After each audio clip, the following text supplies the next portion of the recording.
ডেপুটেশনের যে মূল বিষয়বস্তু, তেলিয়ামুড়া পুর এলাকার ৩ নং ওয়ার্ডের রাজনগর সুকান্তপুর, ৪ নং ওয়ার্ডের দশমীঘাট এলাকা এবং নেতাজিনগর এলাকার ৮ নং এবং ৯ নং ওয়ার্ড, এই এলাকার রেভিনিউ সার্কেল হচ্ছে কল্যাণপুর এবং তহসিল হচ্ছে কৃষ্ণপুর এবং ১৫ নং ওয়ার্ডে গামাইবাড়ি আরএফ, যেটা তেলিয়ামুড়া পুর পরিষদ এলাকা, তার তহসিল হচ্ছে হাওয়াইবাড়ি। নেতাজিনগর এলাকার ৮ নং এবং ৯ নং ওয়ার্ডের মধ্যে বর্তমানে তেলিয়ামুড়া তহসিল অবস্থা। এগুলোকে অতিক্রম করে মানুষের সাধারণ কাজের জন্য প্রায় ৮-৯ কিলোমিটার রাস্তা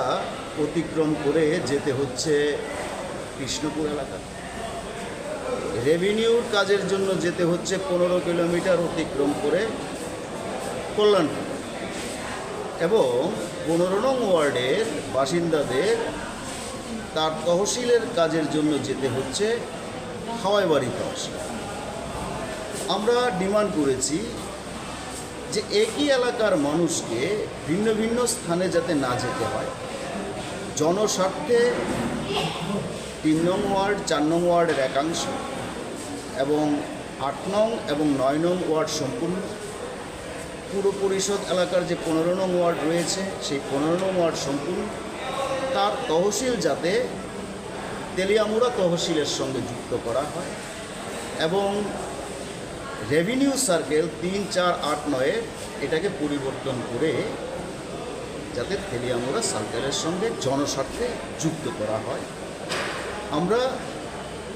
এই সুনির্দিষ্ট একটা দাবির ভিত্তিতেই আজকে মহকুমা শাসকের সাথে ডেপুটেশনে মিলিত হয়েছি। সিপিআইএম তেলিয়ামুড়া অঞ্চল কমিটির উদ্যোগে উনি আমাদেরকে আশ্বাস দিয়েছেন যে এটা যুক্তিসঙ্গত দাবি, এতে শুধু জনগণেরই সুবিধা হবে না, প্রশাসনিক কাজেও ওনাদের সুবিধা হবে এবং যত দ্রুত সম্ভব এটাকে বাস্তবায়নের জন্য উনি উদ্যোগ গ্রহণ করেন। আমার বাড়ির কাছে এই জিনিসটা দেখতে আমি এটা সুবিধা নেই, অন্যরা আছে আর এই সুবিধাটা